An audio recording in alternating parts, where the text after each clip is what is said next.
તો રાજ્યમાં સારો વરસાદ વરસ્યો છે, જેના કારણે 47 જળાશયો સંપૂર્ણ ભરાયા છે। 90% વધુ ભરાયેલા 10 જળાશયો હાઈ એલર્ટ ઉપર છે। 70 થી 100% ભરાયેલા 38 ડેમ એલર્ટ ઉપર છે અને 50 થી 70% ભરાયેલા 21 ડેમ વોર્નિંગ પર છે। દક્ષિણ ગુજરાતના 13 જળાશયો, જેમાં 65.58% જળસંગ્રહ છે।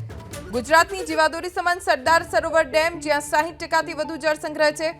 ગુજરાતના કુલ 47 જળાશયો સંપૂર્ણ છલકાતા હાઈ એલર્ટ જાહેર કરવામાં આવ્યું છે। 90%થી વધુ ભરાયેલા 10 જળાશયો હાઈ એલર્ટ ઉપર છે।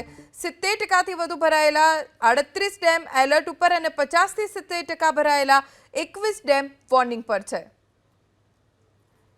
તો રાજ્યમાં સારો વરસાદ વરસ્યો છે, જેના કારણે 47 જળાશયો સંપૂર્ણ ભરાયા છે। 90%થી વધુ ભરાયેલા 10 જળાશયો હાઈ એલર્ટ ઉપર છે। 70 થી 100% ભરાયેલા 38 ડેમ એલર્ટ ઉપર છે અને 50 થી 70% ભરાયેલા 21 ડેમ વોર્નિંગ પર છે।